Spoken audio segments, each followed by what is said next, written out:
Muito todos, good afternoon, everyone, and welcome to another session of the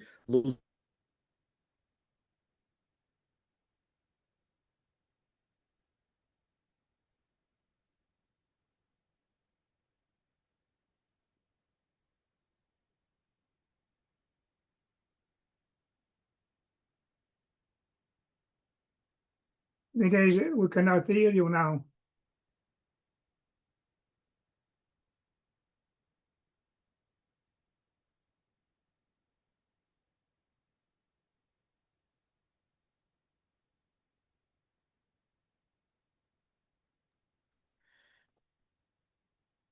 Good afternoon, everyone. I believe we had a little bit of a glitch, but we are back live. I hope everyone can see and hear me. We're having some internet issues here today. Our server is Comcast, and they decided to take a break. Maybe they're on a union break. But they will, hopefully you'll be able to follow along. Mais uma vez, muito boa tarde em português. Esta sessão da Luso-American Education Foundation será em inglês e muito possivelmente bilingue na segunda parte. So we'll transition to English real quick. Once again, good afternoon. On behalf of the Luso-American Education Foundation and the Portuguese Beyond Borders Institute at California State University, Fresno, welcome to the 49th Conference on Education and Culture. On the way to the 50th next year. Luso-American Education Foundation is an organization that is over 60 years old. And I know that a couple of people on here, they think that's really old, but 60 is not that old. It's a new 40. And the other thing is that Luso-American Education Foundation, the conferences, it is the only conference in the United States of America, and I believe Canada as well, that is continuously for 49 years. We've had many conferences related to cultural and academic associations, and some of them last 10 years, and some of them, it's like as I say, it's like a canned good product. There's an expiration date on most conferences. This one, fortunately, has continued, albeit the digital matter online for the last now 6 conferences, but it's also opened the world to us. It's much more interesting to have people from over the world, so our community can have this bridge for diaspora. I'm happy to have the members of the Conselho das Comunidades Portuguesas, CCP. It's an advisory board to the Portuguese government, an elected advisory board to the Portuguese government. And I will ask each one of the members here to take a few minutes to introduce themselves and to let us know what drove them to what enticed them to be Conselheiros das Comunidades Portuguesas. Why this?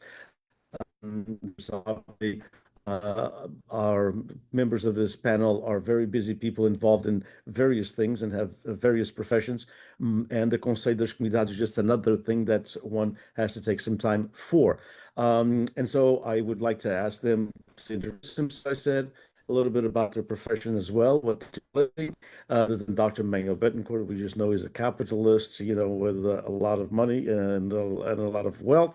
But everyone else, just has it may have just a job, and also a little bit, as I said, what drove you to get involved in the CCP, and what your take is on it, and what committees and what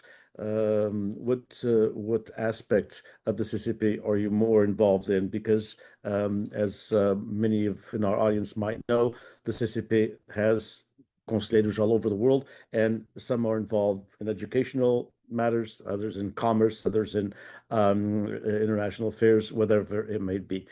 And we're conducting this in English. All of our presenters here speak Portuguese fluently. We're conducting this in English so we can reach the second and third generations, especially here in California and throughout the United States, who no longer speak the language or who have a little bit of knowledge in the language, but not enough fluency to follow along. So I will start with Paulo Pereira, if you don't mind. Paulo Pereira, who is right there in his official capacity as a mayor. Thank you. Good afternoon, Denise, and thank you once again for having us. And this is great that you've been doing this for 49 years. I'll start just by saying a little bit about myself. As you said, my name is Paulo Pereira. I was born in Portugal, in the district of Aveiro, specifically in a small hamlet called Veiros, in the Conselho or the town of Estareja. I moved to the United States in 1977 at the age of 6, but I've always felt this connection to Portugal. I've always been involved, and my parents moved us to Mineola, which is a small, relatively small village on the outskirts of New York City, about 30 kilometers from Midtown Manhattan, which happens to have the largest concentration of Portuguese Americans in the state of New York. Approximately 15% of the 20,000 inhabitants of the village of Mineola are of Portuguese descent. Most of them, unlike the experiences that we have in California, are not from the Azores. Most of them are from the north of Portugal, Minho and Trás-Montes. So even I am a minority here, although we do have some Azorians and some Madeirenses as well. Professionally, I'm a full-time high school social studies and history teacher for the last 33 years. And as you mentioned, my 80-hour-a-week part-time job is being the mayor of the incorporated village of Mineola, which is something that I'm very proud of. It's a place that I've called home. I am raising my family here. I met my wife, actually, who was born in the United States, but is Portuguese. I actually met her in Portugal. Our children love Portugal. But enough about me. The Portuguese Council of the Communities, CCP, is something that I've known about, and it's something that I've followed. And honestly, I didn't necessarily have an interest initially about running because I have a lot on my plate. But I felt that there was a vacuum. The previous counselor was not going to run. There was a list that was presented that I had ideological differences with, so I decided to throw my hat in the ring. I ended up finding an amazing partner in this from Newark. Well, she's from Elizabeth. So the way this works is that essentially each section or each consulate gets a counselor, and in this case, in the United States, we have 7. So we have 2 from New York and Newark, 2 from Providence and Boston, 1 from San Francisco, 1 from Palm Coast in Florida, and 1 from Washington, D.C. So I decided to run for New York and Newark, and I won. And I met great people like Daniel Loureiro and some amazing, impressive, accomplished Portuguese members of the diaspora from as close as Spain and France to as far as Macau and Australia. And we have some impressive members, as we all know, as immigrants or the children of immigrants, that the Portuguese community has really evolved, at different rates. But certainly we are no longer just the unskilled labor that has come over to the United States or to Canada to simply work in the trades that we have now. Not that there's anything wrong with that. Many people have become extremely successful at doing that, but it's impressive to see the number of people that we see worldwide. So there's 75 counselors from the entire world, again elected by consulates, and I happen to have been chosen. So with that, then there's regional councils. So you have one for North America, South America, Europe, Africa, and so on, Asia and Oceania. And so for the North American group, we have Danielle is a member of the Permanent Council, as well as Mr. Viegas from Palm Coast is also a member of the Permanent Council. I happen to be a member on the commission, the thematic commission of economic, social matters, and migratory fluxes. So it's a little interesting. It's not exactly in my wheelhouse. My wheelhouse is more education, obviously, language, but I have learned a lot in my commission, which we just met this past weekend via Zoom at 5 a.m. New York time, so that it's 7 p.m. Macau time. I'm the one that gets up the earliest. So we have myself from the North American group. We have a member from Brazil, a member from Argentina, a member from South Africa, a member from Spain, and a member from Luxembourg, and a member from Macau. So we represent each of our regional councils, and we talk about issues that are really important. And I've learned a lot for myself. I have an elderly mother who lived in the United States and then retired to Portugal. We have issues of double taxation and benefits and things like that that I've learned a lot about myself that I have now used to make sure that my mother pays her fair share, but not more than her fair share in the United States and in Portugal. So those are the issues that we deal with. And it has also been very enlightening to see how different communities, Portuguese diaspora communities, function depending on how long and how disconnected they are from Portugal. I come from a community that's relatively young, recent, so the connection is very strong. People travel back a lot. We are very connected. But take Argentina, for example. You have Portuguese people that have not gone back to Portugal in 60 years or longer. And how do we deal with that? Do they have property in Portugal that they need to sell? Are they entitled to some benefits? So it's been a great learning experience to see how each of these communities experience the Portuguese government, how they experience Portugal, and how they experience being immigrants in their reality, whether it be in Argentina or Macau or South Africa. And I will say this, that oftentimes, and I'll end it with this, the Council of Portuguese Communities gets criticized because there's this sense that it moves very slowly, and it does. And in government in the United States, I can tell you government moves slowly everywhere. Things don't get done overnight.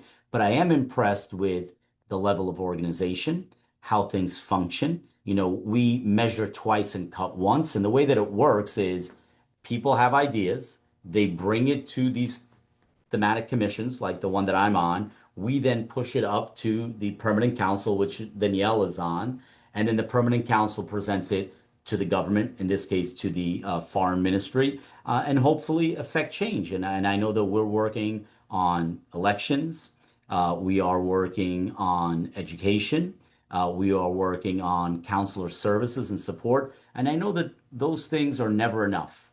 We can never have enough workers at our consulates. The turnaround on renewing passports or cartões de cidadão can never be fast enough. There's always reasons to criticize, but know that the Portuguese Communities Council is working hard, diligently, and methodically to try to, because the opposite would be the Portuguese government can ignore us.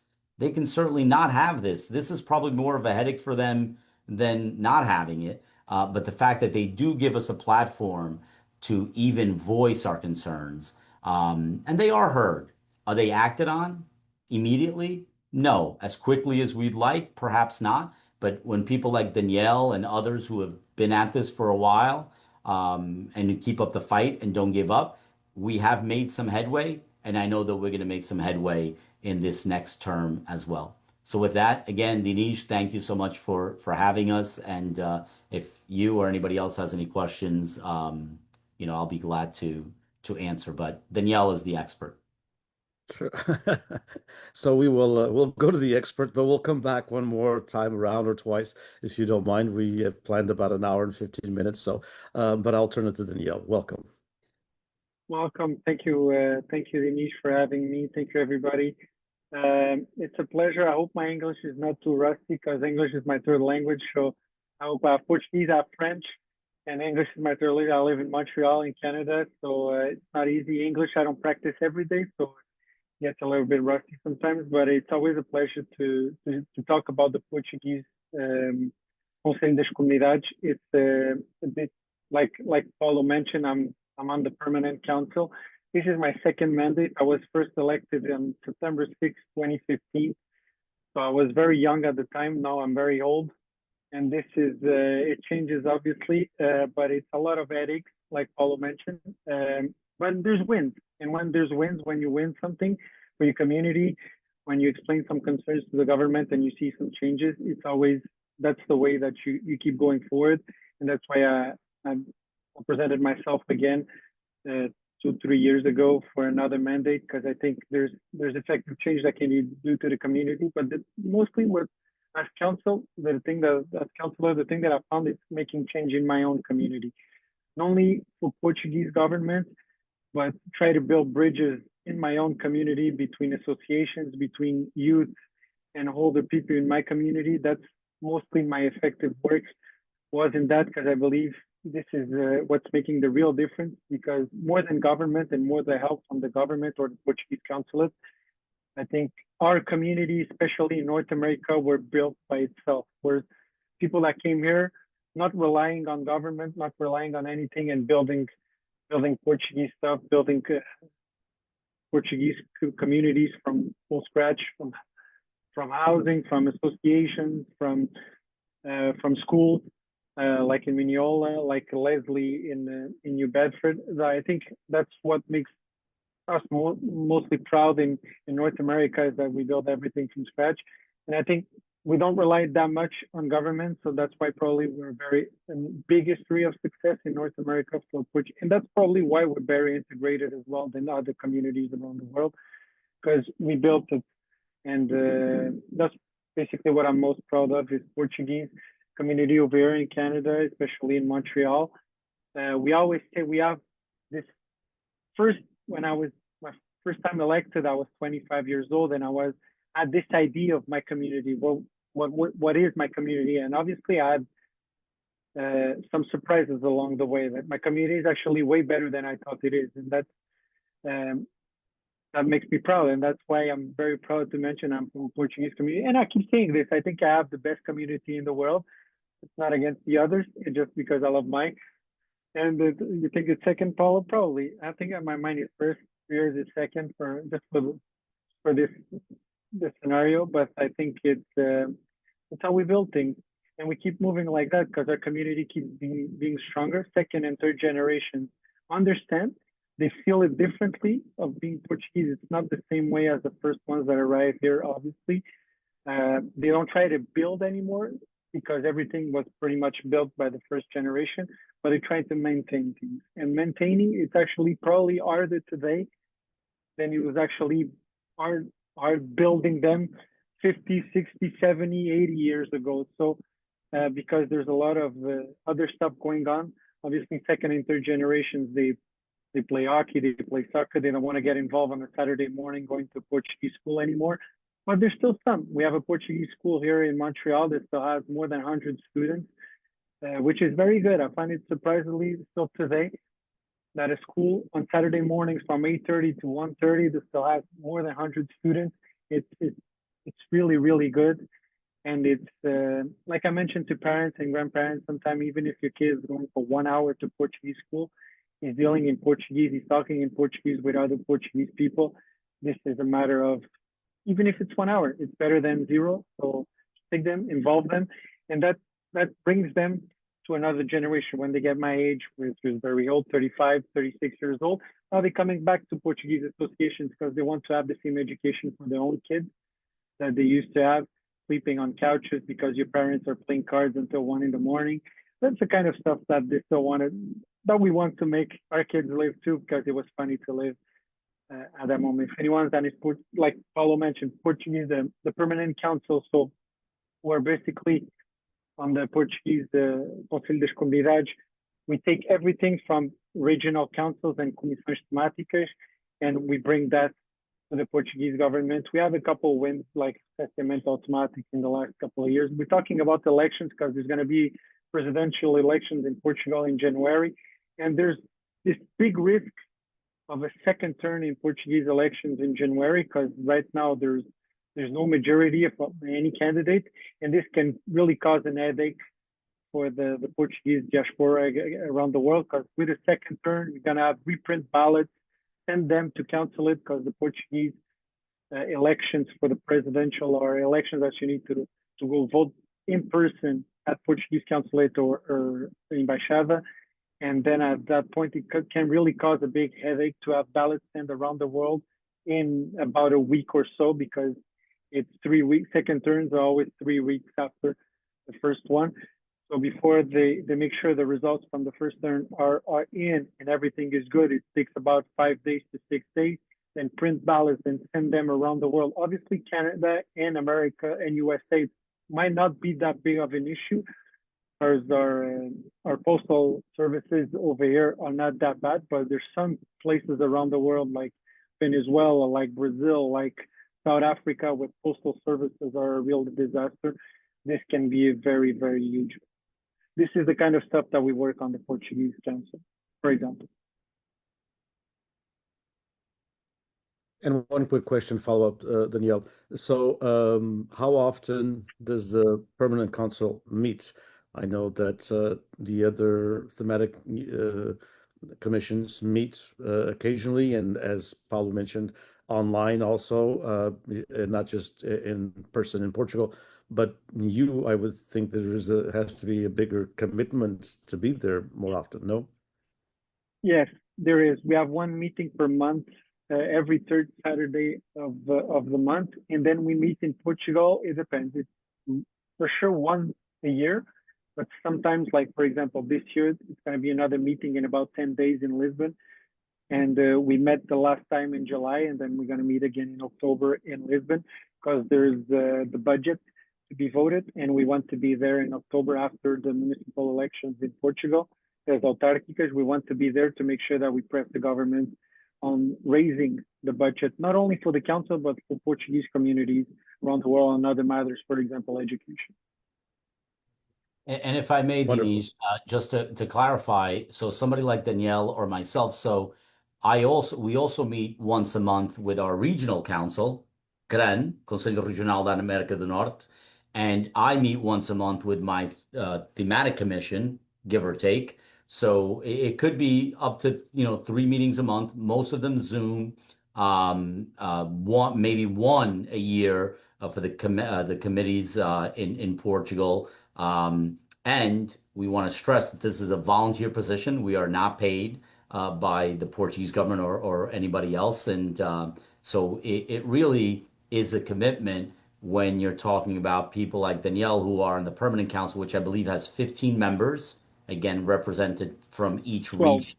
Oh, 12, I'm sorry, 12 members from each of the regional councils. And they have to meet once a month. Then we meet once a month with North America and Canada. And then Canada has its own local section.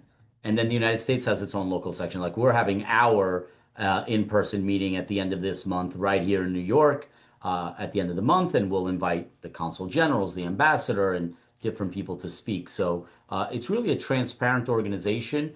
People can participate. They should participate. They should reach out to us and not just throw up their hands and say, it's the same thing. You have young people like Danielle and others who are looking to get involved, who are looking to, push this forward and really keep the Portuguese government's focus on the Portuguese diaspora, because that's important. And that's what we've been doing.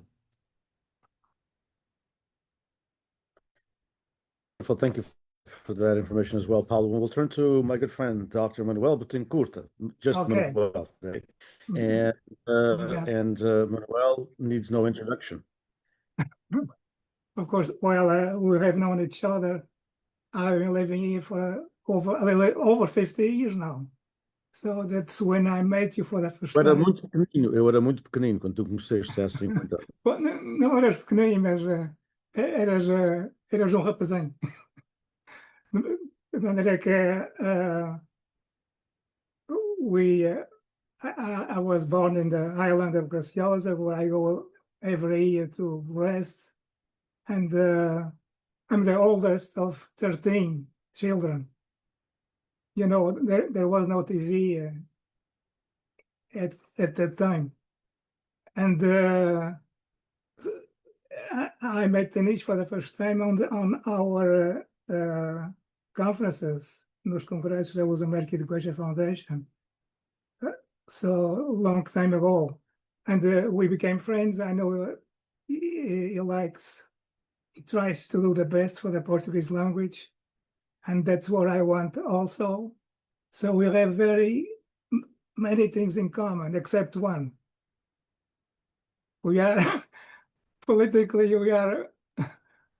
we oppose each other, but we are still friends.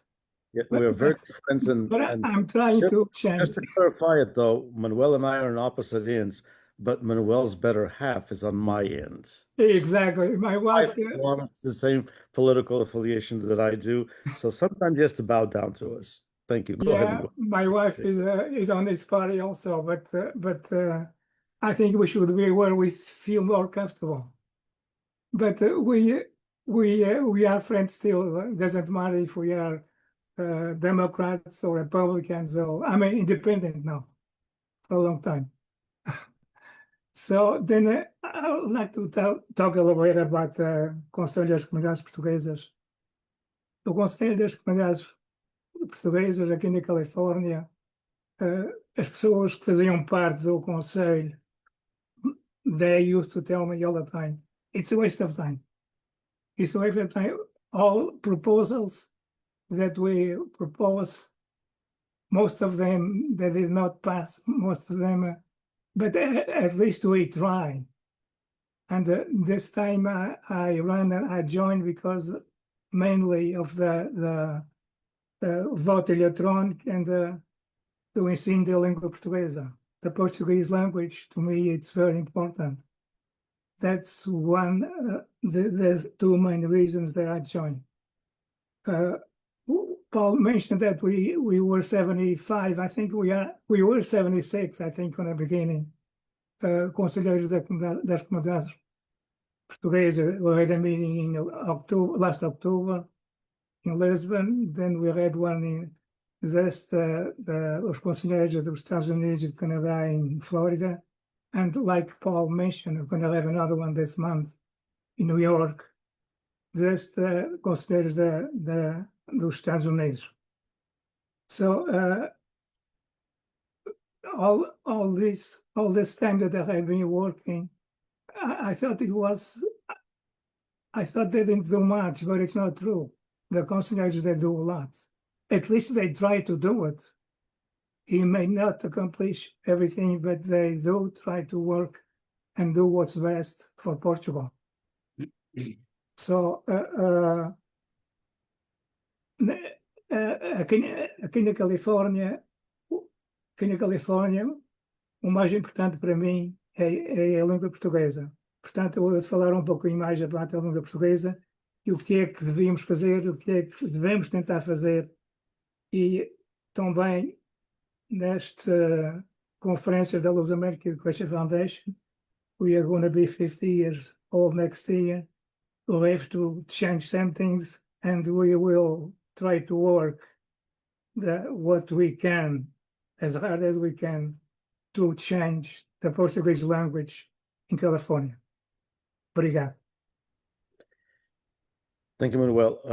There's one of the things, maybe I'll ask Danielle, you can help us out with this, because I think there's some confusion in the diaspora in North America, and certainly in California, and certainly in the United States, because people hear of the Conselho das Comunidades Portuguesas, and then they hear the Diaspora, the Conselho de Diáspora, or the Diaspora. What is, if you, or either one of you, but I'll ask the other if you doesn't mind, explaining what's the difference between, because I've had this asked, I mean, I know what the difference is, but I don't think that many people that have asked me this question, there's probably more out there that don't know what the difference is. What does one do? What does the other one do? Why do they have two councils? Why are these two councils? Isn't the communities in the diaspora the same thing? That's actually an issue that Portugal has.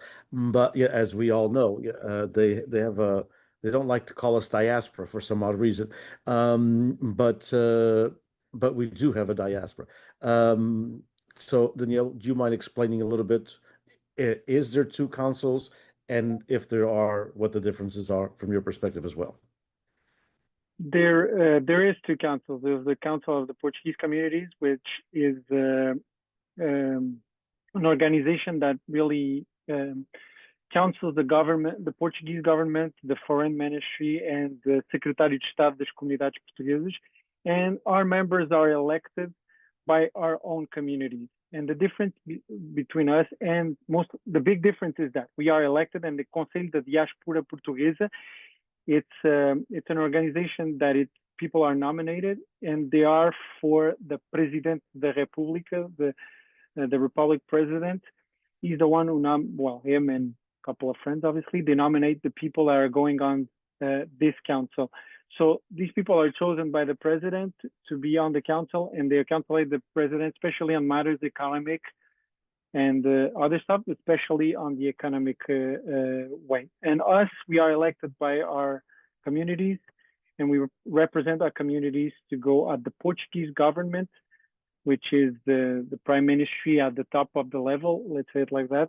And obviously we have interactions with all the deputies and all the people that work at the government level and all the other political parties as well. We can talk with anybody in the Assembleia da República. We can talk, we can have meetings with anybody at the Assembleia da República if you want to.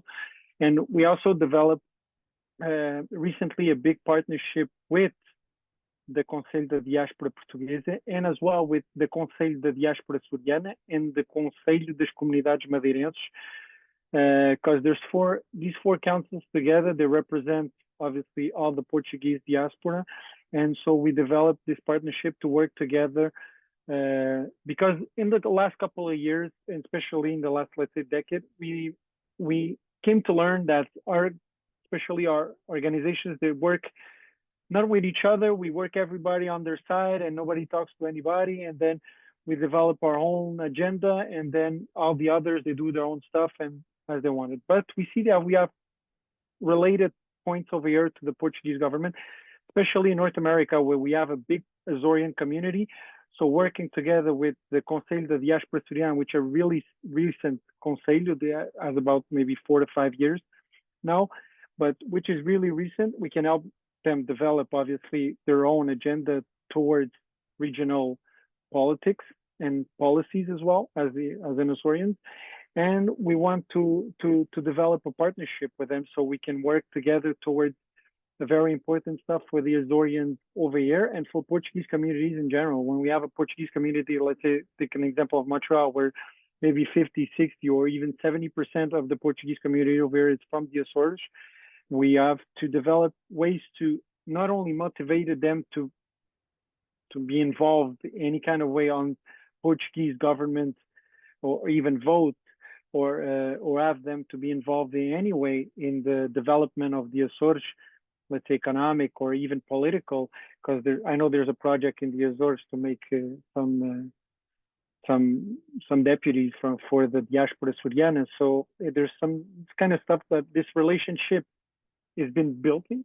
We have been building this for the last couple of months. We signed actually an agreement of partnership with these other councils. But mostly to answer the question, the big difference is that we are elected and we counsel the Portuguese government, and Conselho da Diáspora is for the President da República. One follow-up question, Daniel. So at one time, all of the conselheiros were elected. Then I was on the Conselheiros. You were not even born. You were a baby, and Paulo was much younger. I was there in 2002, so it was 23 years ago. And when I was in the Conselho das Comunidades, we were all elected. I didn't run the second time for many reasons, but one of the major reasons was it was the time that it changed from elected and nominated.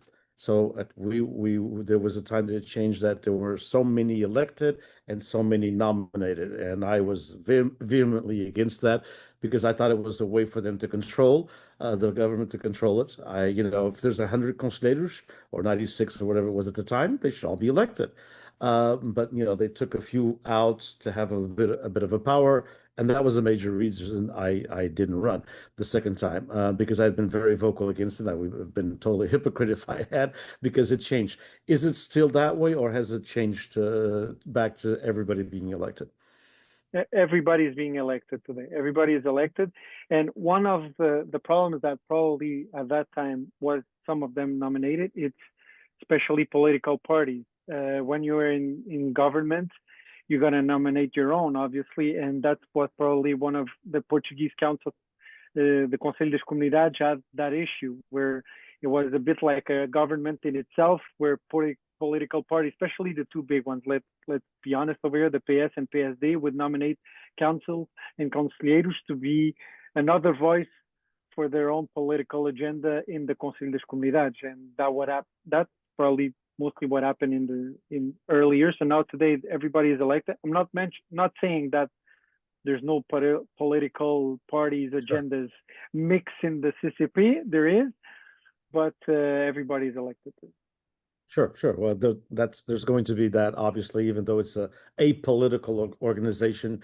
But if everybody has their own take on it. And I'm going to ask Paulo the second part of the question, which is when I was there, and again, I'm going back 23 years, so it's been a while. But when I was there, well, I believe I was elected in 2000 or 2022 or 202 and then until 206, so somewhere around there. Ended up being like 5.5 years because it was never 4 years. They kept on moving the elections a few times. But one of the things that the I was going to use the word depressed me, but ticked me off probably is a better word, and was the politicization of the Conselho das Comunidades Portuguesas.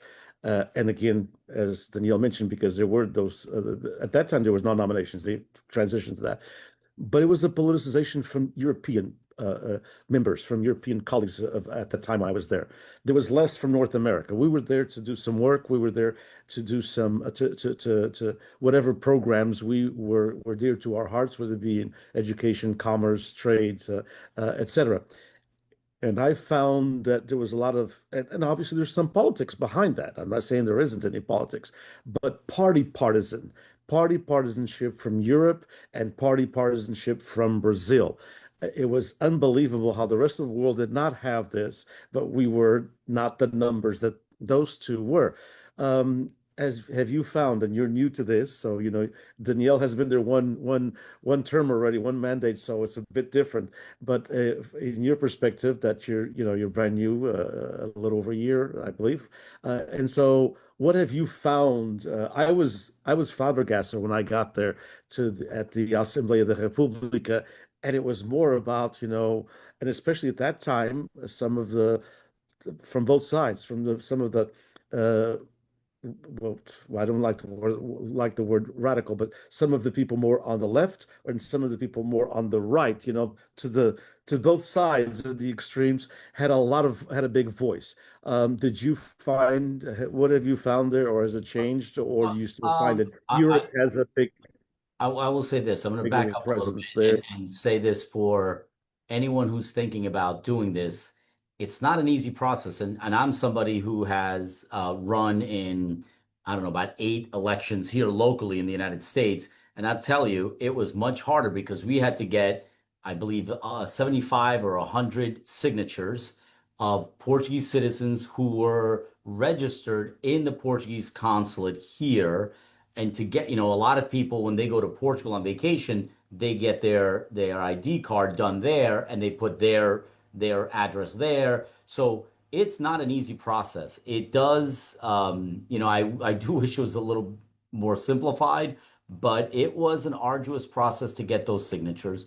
And we also know that the abstention rate is high, although I was in a contested election. And to your point, I ran against a list or a lista that was identified with a Portuguese national party that identified itself and came out and said, I did not run on a political line, and neither did my Carla did not run either on a political line, but we did run against somebody who was from Shiga, and we did win, obviously, but it is definitely much, much, much more political in Europe and in Brazil than it is here. Here, we have a hard enough time getting people like Danielle and myself and Paulo and Dr. Bettencourt to step up and run, let alone. But I know in Europe, I've observed there are campaigns. I mean, people legitimately want to run for this and they campaign, and you're talking about hundreds and hundreds of votes, where in the United States, in some cases, you're talking about dozens of votes that we're electing people with. So it is a different animal in Europe. It is a different animal in Brazil.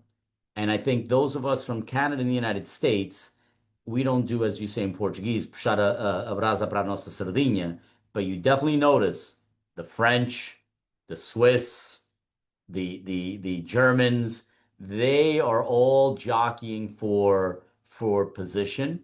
I think in Brazil, it's a similar thing, but it's more, it's not, I don't know if it's as regional, but it's more political.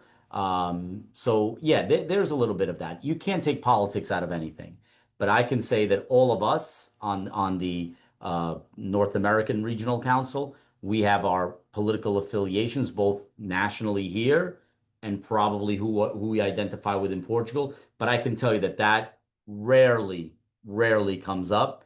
That is rarely an issue. I think we're all rowing in the same direction. As Dr. Bettencourt said, education, elections, consular services, we're all interested in that. Nobody here is interested in, at least in the group, we have a great group of 11. In Portugal, in Europe, I can see that there may be some people who are ambitious, who want to use this as a springboard to maybe be in the Assembleia, to maybe, run for something, to maybe get ahead. I don't see that in our group. I mean, Daniel runs a business. I have two full-time jobs. Dr. Bettencourt is retired. He doesn't need this. So most of us are here really, as Daniel said, to help our community. It is definitely more political in Europe and in Brazil. I don't know if Daniel wants to kind of chime in, because being on the Conselho Permanente, on the Permanent Council, you're in the middle of the fire. So I'll let Danielle elaborate. Yeah, no, I was just to add on this, and just mentioning that when I came the first time around for my first term in 2015, 2016, I noticed that a lot. And at one point I told to myself, am I the only one over here that doesn't have a political affiliation, or am I the only one? And I wasn't sure. And I see everybody going in dinners with some friends and there, and I was like, okay, this is another ball game than what I thought it was. So because you come in and you think, okay, I'm going to help my community, I just want to work for my community, and that's it, that's all. And then you come in and you see all that kind of stuff. And for example, our president of the Permanent Council, Flávio Martins, he was a deputy for PSD in the last legislature, and then he got obviously out now because just that he was not anymore the Secretary of State, and Flávio Martins was the place name in the Assembleia da República, and now he's not there anymore. But we know the affiliations of the people. So if I can say this, and Paulo, you might be right, go along with me. When we talk to people, we know where the political background of these people, so we make sure that we don't say some stuff that might be risky or frisky for them. So we try to go along with everybody, especially in the Permanent Council. I'll try to go along with everybody as long as the agenda of my Portuguese community, especially North America, is pushed on. I don't care if you vote for PS, PSD, Chega, or whatever you're voting for. I don't mind. I just want something good for my community, especially the communities in North America. Manuel, your thoughts on the politicization? What have you found when you were there? You're just on the board as well. And a second part to the question for you as well. How do you see the community here looking at the Conselho das Comunidades, the community in California? Okay, what I think about the elections for the Conselheiros das Comunidades, I don't think it has nothing to do with politics, because we have to go to the Portuguese Council to vote. Who's going to go? Nobody went from San Jose to vote for me. Or about Los Angeles, they have to drive 8 hours to the council to vote. The San Joaquin Valley drive 3.5 hours or 4 to go to San Francisco to vote. Nobody does it. I was elected with 6 votes. 6. That's it. So to me, if I were a communist, I would be voted, because there was no other candidate. I was the only one, because people, as I told you before, most people in California, they don't know what we do. They don't know what's the Conselho das Comunidades. So that's why on my objective, my goal is to try to change, for us to vote electronically ou digitally. O voto eletrónico é importante. Para mim, claro. Qual era a outra pergunta? Qual era a segunda coisa que perguntaste?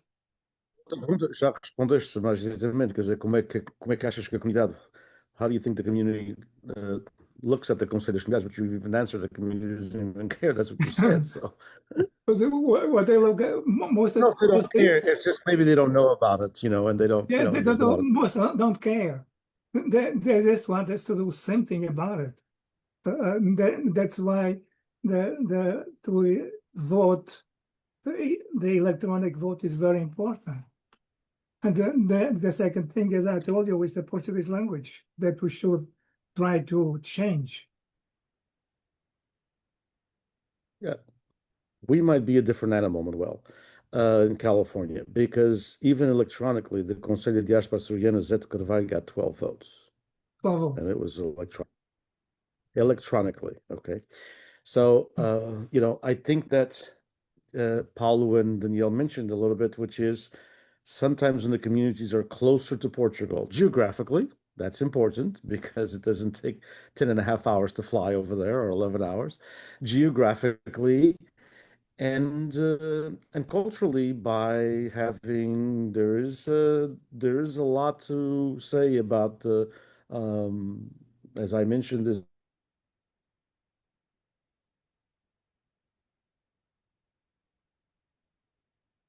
first met Paulo. There was a part there that was that I was enlightened how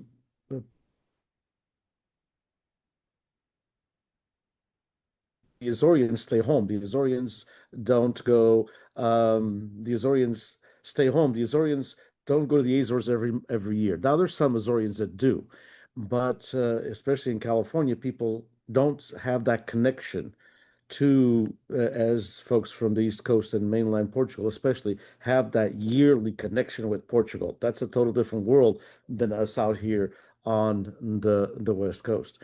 But I would ask, so I don't, the electronic vote is important for California, obviously, and for the West Coast, but we also will need to somehow get people motivated. And what I would ask now, Daniel, is this part of the question, which is how do you see the folks in Portugal, the powers to be or the powers at be, how do you see their how you see the connections to the diaspora? I mean, obviously there are people that are a bit more genuine interest and some are a bit more political or party. But do you see in your contacts with the government, with the ministers, with the secretaries, with even the support staff that they have, do you see in these last almost 6 years now that you've been there, over 6 years, do you see that there's some genuine interest, or is it just, well, it's just, it's an I to dot and a T to cross, and let's go to the next hurdle, or because many of us that have been involved in the communities for a long time, we always say that sometimes there's a lack of imagination in Portugal when it comes to its diaspora and the potential of its diaspora. How is your take on that, Danielle? What do you see from the Portuguese entities as far as their take on the diaspora or the communities? This is a really good question because it really depends on the Secretary of State, which one it is, and really depends on the person. I've been through, this is my 5th Secretary of State, Dr. Emílio Souza, and I've seen a little different from everybody. Obviously, the first one that I had was Luso-American, which is today is the Secretary-General of the Partido Socialista. He might be the next Prime Minister, who knows? And he genuinely was someone, and I think he still is today, who really cares about Portuguese communities. I thought that he really cares about the Portuguese communities, to go see them, go visit them, and I understand their concerns about Portuguese government and how Portugal is treated and how Portugal treats them around the world. After there's this little period of the 2 next Secretary of State, and I don't mind mentioning them because I've been saying this to them, with Berta Nunes and Paulo from the Partido Socialista as well. That was a bit distant. They were really distant. Some of them actually, Paulo, and I think I met the guy once over here in Montreal, and I don't think he really cared about much about Portuguese communities. I think this was more a springboard to him to go to another position, and I don't mind saying this. I say openly to him if I have to. And then there's Zari, who's been in this for the last 25, 30, 35, 40 years. So he knows Portuguese communities. He visits them really often, and he's really close to most of the councillors on the Conselho das Comunidades. And then there's Emílio Souza, who comes from the municipal world, who doesn't know pretty much not a lot of things from the Portuguese communities, except by the fact that he was a Portuguese immigrant and his family was in France for years, and his family was living in France for years.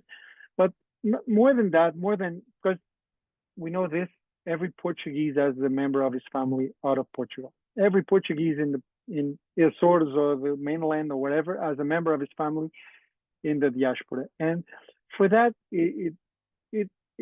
what surprises me the most, not only with the entities, but especially with the society in Portugal, is as much they don't really care about what Portuguese diaspora is doing outside of Portugal. I'm not saying there's none of them that care, but mostly Portuguese society has so much problems internally that they don't look at the Portuguese diaspora.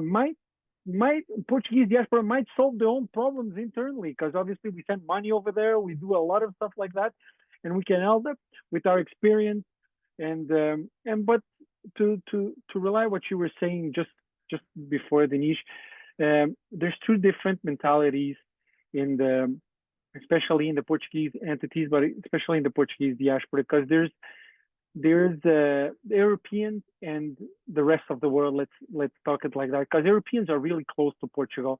It's going to Portugal, it costs you 80 euros on a low cost, and in 2 hours from Paris, you're in Lisbon, or you're eating berbigão in Nazaré, and it gets you really close, and all your culture is still there, because you go to Portugal 3 to 4 times a year. Californians or Macau or Australia or South Africa, it's really far away from Portugal. So you go once a year maybe, or once every 2-3 years, and it gets really hard to still feel connected to Portugal. And Portuguese entities know this. So when they have to ask something to Portuguese diaspora, where they turn themselves first in, they turn for Europe, because that's where they know the economic power is, the electorate power is for Portuguese communities. So they know this. And if we don't make our voice being heard from around the world, and especially have people like Paulo, like Manuel, who are very knowledgeable of their own community and come with propositions. It's not only about saying that we have problems, it's coming with solutions as well. When you come with a problem and you tell the government or the Portuguese entities, any of them, here is our solution. Here's the solution that we found in our own community for this problem. I think we can apply it to a lot of other communities. That's when they hear you. That's when they start feeling like you're a partner to them. Because I don't think criticizing Secretary of States or criticizing any entity or any political party in Portugal is going to help any community. We have to work with all of them.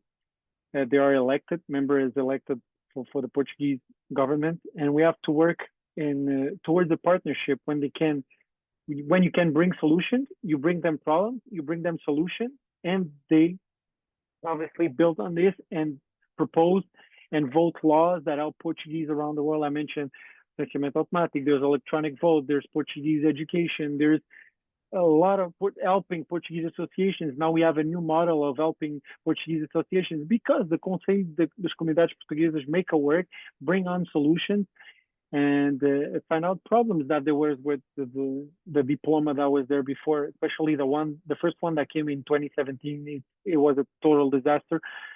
I remember that one. I remember writing a letter to the Portuguese Secretary of State that was a bit harsh, but it has to be said, because it was very, very hard to Portuguese associations, and it's still very hard to Portuguese associations today to apply some to financial resources, because it's a diploma that it's really complicated, and it's not written in Portuguese. And unfortunately, let's say Portuguese are communities, some of them are, and especially associations, are older people, and sometimes they don't have the knowledge of of this new language,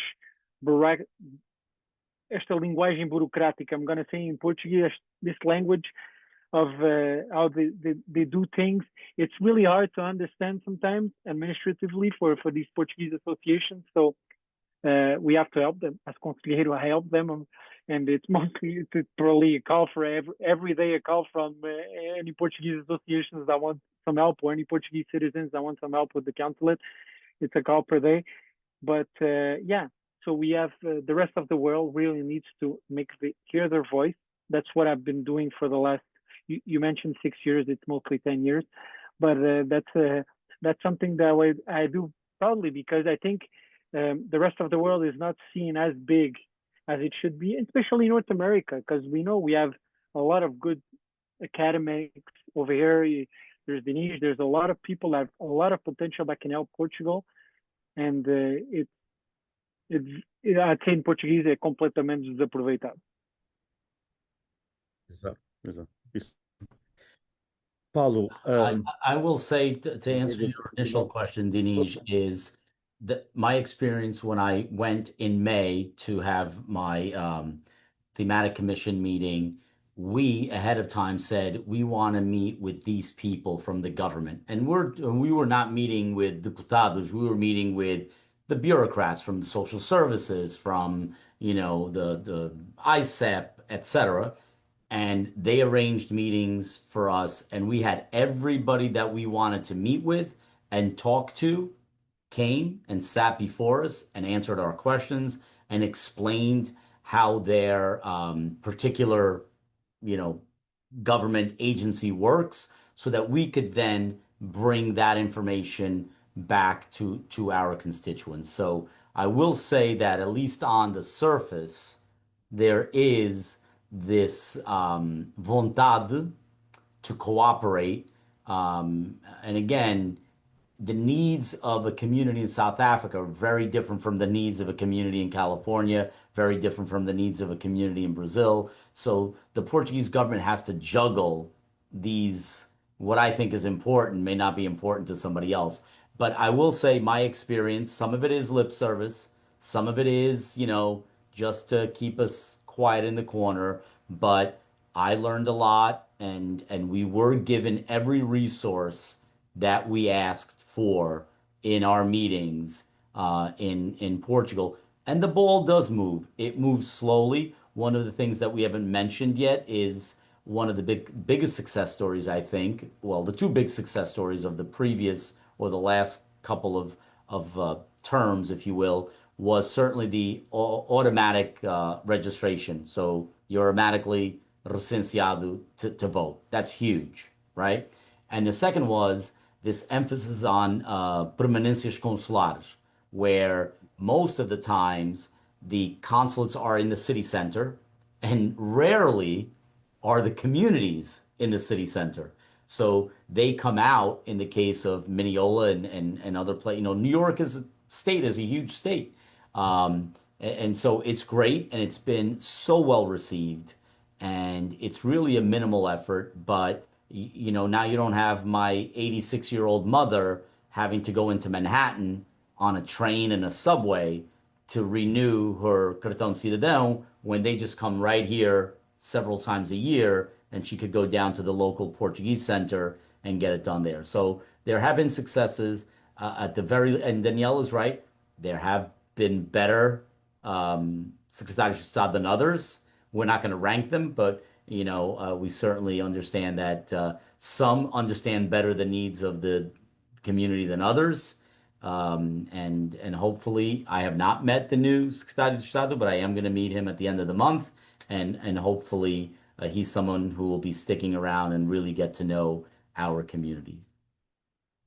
I was going to ask also Paulo and Manuel on this, and Canada, of course, is different as well, but has the same issue. one of the things that we always hear from the political entities when they come and visit, and by the way, I can rank them if you want me to, the Secretary of State, because I'm not a consulate, so I can rank them. And so can Daniel. He's been ranking him. Yeah, I've read some of his stuff. But I'm old enough to remember, me and Manuel anyway, that to me, the best Secretary of State, and she's not from my political party, but that I kind of have I'm not affiliated, but on some connections, or let's put it that way, or some tendencies in Portugal, but is Manuel Aguiar. She was the best Secretary of State ever, ever. Okay, so the others have done some more than others, and I agree with Danielle's assessment of the ones that he mentioned. But one of the things is when Portuguese politicians, especially secretaries of state, and even the president of Portugal when he was here, although he told more jokes than anything else when he was here in California. But the thing is that the the idea that, well, you guys need to vote. You guys need to vote. You know, if you don't vote, and I don't know what any ideas in that, Paulo. How do we get people to vote? And Manuel, yes, electronic vote, but even electronic vote for California, I don't know. It was electronic, and Zeto Carvalho got 12 votes. It was electronic 8 years ago, or I should say that 4 years ago for the Conselho de Diáspora, and Zeto got like 10 or 11 votes, and his opponent got 7 or 8. So it's just, I don't know. How do we get these people to vote? Because in California, I don't think it's only the electronic vote, and I agree with Manuel. It's a lot easier and a lot better, but it's just that people feel I don't know enough about their politics, and I don't want to know. And they're voting here, and that's a good thing for us because we're electing Portuguese Americans to local offices, and that's very good for us, as you know, Paulo. But the Portuguese community in California votes is one of the best voting ethnic groups in American elections, in California elections, in local county and state and city elections, but we don't vote in Portugal. And Any I get thoughts, that. Paulo? I think one of the solutions that I've tried to push while we wait on the electronic vote is again do the equivalent of permanências consulares for mesas de voto. Go meet the people where they are. Don't make me go into Manhattan on a Sunday to go vote for president or for legislativas. Come to me, and then you'll get the votes. And we can't compete when you have places like Sao Paulo that has 250,000 registered people, and Sao Paulo is a huge city, and so they can get to the voting place. But here in New York, for example, in Newark, not so much, perhaps in Providence, not so much, is the mesas de voto, the polling places should be where the communities are. And I brought that up to the consul general, and they are resistant because they want to toe the party line. No, then we have to take the machines, and there's security issues, and there's concerns about the validity, and we can't get enough people. We have to keep the consulate open, and there's a lot of excuses. But you want to increase the participation? There's your answer: is go meet the people where they are, rather than expecting that they are going to meet you where you are. But that's a big elephant. But as I always tell my students, how do you eat an elephant? One bite at a time. So that's what we're looking to do. I agree with Paul, because in California, especially in California, the distances are so large. But people, they don't go to vote, even if it's electronic, because they don't care. They don't care, the distance are enormous. It's so big to go from one side to the other one. And we don't have only California. We have 12 more states west of the United States, 12 more. So there's one little thing that I'd like to mention that we have done. I just found out last month. I have a friend, and he's a Conselheiros Comunidades in France. His name is Victor Loureiro. Some of you know him, I think.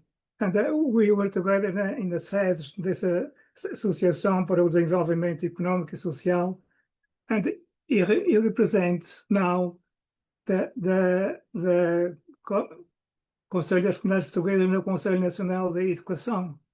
And Portugal, they should accept 7% of the loss of the sentence in the universities in Portugal. 7%, it's 3,500. And he found that this year, Portugal accepted only 304. Out of 3,500, they only accepted 304, and he wants to find out why. So Victor is doing something which I didn't know about this. Only 304 they accepted in 2025, and they should accept 3,500. So these things should be known that are happening. Dinesh, I have to apologize, but I have to run. Okay, Sure. I have to jump off. It's always great seeing you and my friends. Dr. Bettencourt, I'll see you in a couple of weeks. And anybody else that's out there listening, you could always find me certainly online on social media or through Dinesh. Keep up the great work. I really appreciate you continuing to do this. I know it's a labor of love. So congratulations and much success. And to my friends, I'll see you soon. Até já. Okay? Tchau, abraço. Ciao. Thank you, Paulo. We're ending it as well. Okay. So thank you, Paulo. And Dinesh. Daniel, for sure. Yeah, Yeah. if I can just jump in on your last question about making people vote. I see this in two ways. First of all, you need to interest Portuguese in Portugal issues, making sure that Portuguese all over the world are interested in what's happening in Portugal and how it's happening and why they're voting. And there's the other way around, interesting Portugal to making sure that the Portuguese immigrants vote as well, making sure that political parties are interested to go see our immigrants, our diaspora around the world, and making sure they vote. And there's one big way to solve this. We only have 4 members elected in the Portuguese Assembleia da República. If we had 12, well, let's go crazy. Let's say 20.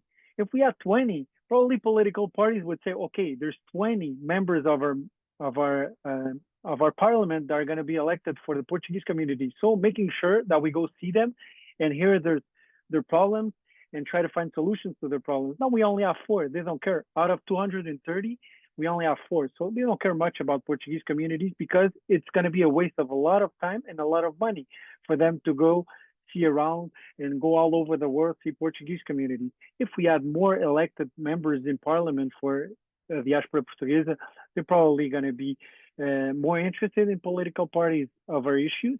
And obviously with that, political parties will move around our Portuguese communities in Europe and all of the world. And more Portuguese are going to be interested in Portugal issues and what's going on in Portugal as well.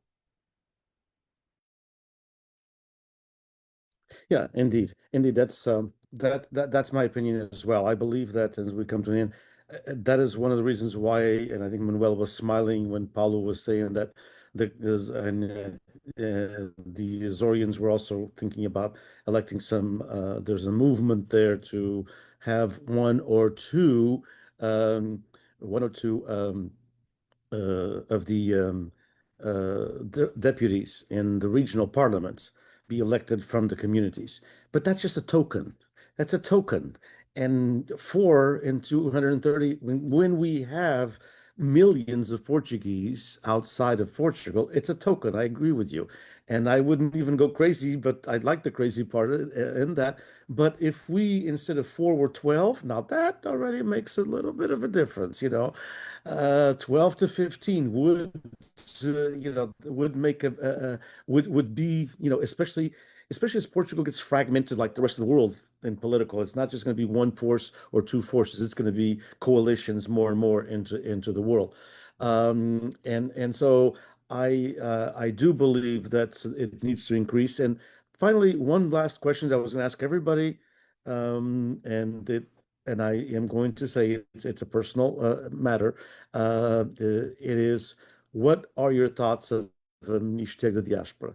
I've always thought that instead of a Secretary of State of Communities that answers to the Minister of Foreign Affairs, we should have a ministry that is dedicated to diaspora. It's nothing out of this world. It's nothing really brand new. There are other countries in Europe that have it. Armenia, which is a country about the population as far as about the same as Portugal, has had one for many decades.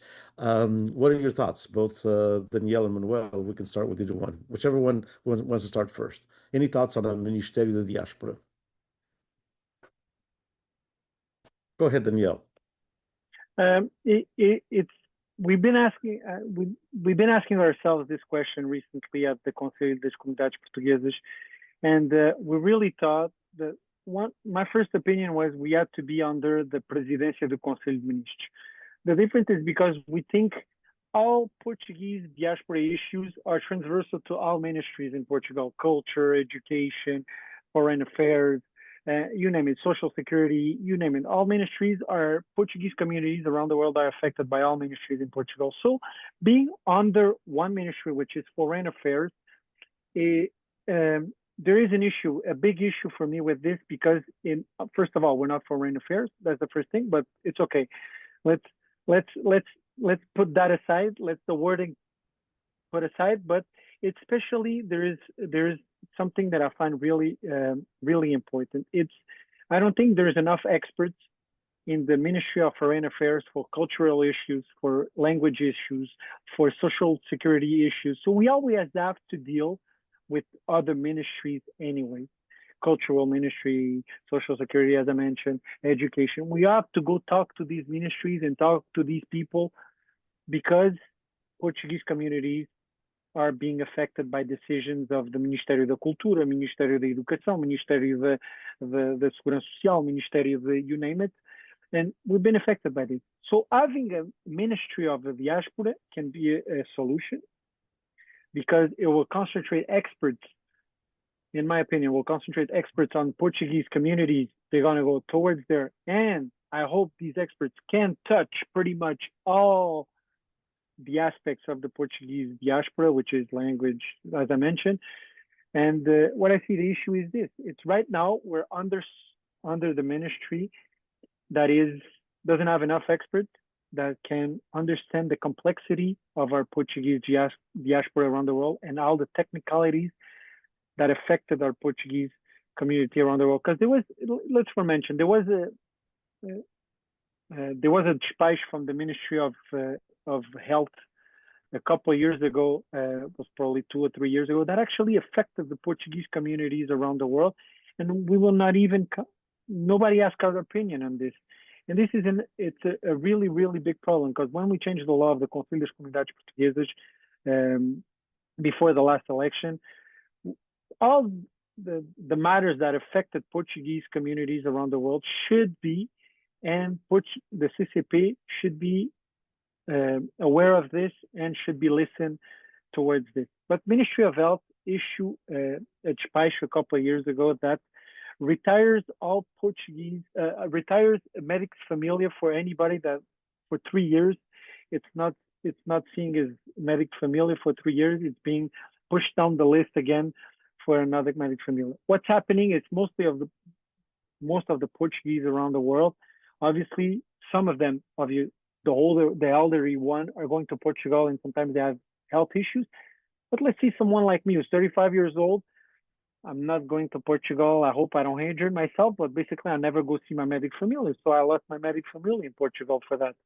And there's a couple of issues like this that are affecting, the laws are affecting Portuguese communities around the world, and we're not being heard, and it goes somewhere around it. And by any chance we see this because let's say a newspaper talked about it, and then we wake up, or we see the despatch, and then every time there's something we click and we make sure there's no Portuguese diaspora involved in this. But this is a big issue. Portuguese diaspora ministry can be a very, very good solution. Or as I mentioned, the Presidência do Conselho de Ministros, so we talk to every ministry in Portugal. Yeah, that's a good point. Manuel, your thoughts? Okay, what I have to say about this is about o Ministério dos Negócios Estrangeiros, it's about Instituto Camões. Camões should do a lot more for Portuguese language in California. We have schools. We have only 29 schools, 14 public and 15 for the community, with only 1,682 students now. California has 350,000 Portuguese people. Why only these schools? We have only two high, 12 or 13 or 14 high schools that teach Portuguese. And their numbers are down. And this should be changed. This connect Realmar, Turlock, Loureiro, Valley in the Central Valleys, and Diego, they are the ones that have some more students. Realmar is the only one which has elementary, middle, and high school, and it's a small city, and it's the only one. Loureiro has 400 students in 3 schools, or more than 400. And San Diego has 100. That's less. Oh, yeah. San Jose High has less. San Jose High has I think over 100 students, but these students, most of them are not Portuguese. About 12–14% of them are Hispanic. So that's why we should try to change the number of students that are attending Portuguese schools. In universities, we have only about 750 students studying the universities in California, according to Camões. That's not enough. That something should be done about it. Another thing, I know last month or in July, this superintendent, what's his name, Albert Carvalho. Yeah, is the superintendent of Los Angeles, which is the highest, has the highest students in California, over 550,000. It's the second in the country. And we have there already 75 students, but we should have a lot more. They have a memorandum of understanding last July, but they have been there.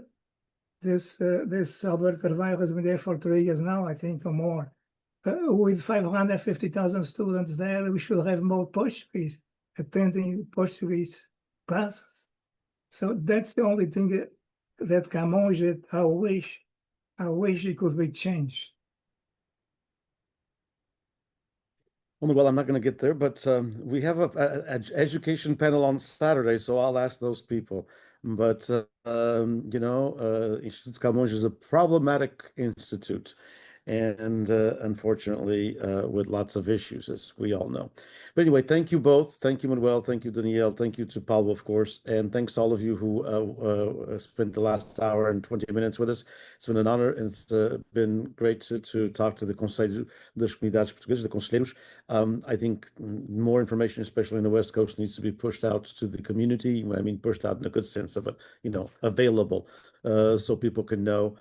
Hopefully, this was to me it was, and I've lived it. So I believe that to those who have not known much about it, this was a good session to bring awareness to what the Conselho das Comunidades Portuguesas is all about. Best of luck to all of you on this term, on this mandate, and hopefully you achieve. Listen, if you achieve half of what you want to achieve, it's already a major, major, major milestone. I'd like to mention just one thing. I hope that we would have at the Borges in more universities like Fresno that works hard, has initiative. You funded the Portuguese Behind Borders Institute. We need some people like you. But what are they? Some other people would say we don't need anybody like me. So, I'm going to make you outlets to do what you do. I think I'm going to make Manuel the president of my fan club, Daniel. So, Muito obrigado a vocês. Thank you all very much. And thank you to those who have following us. We have another session at 4 o'clock. We have a session at 6 and one at 8. Thank you all. Have a good afternoon. Take care, everybody. Thank you.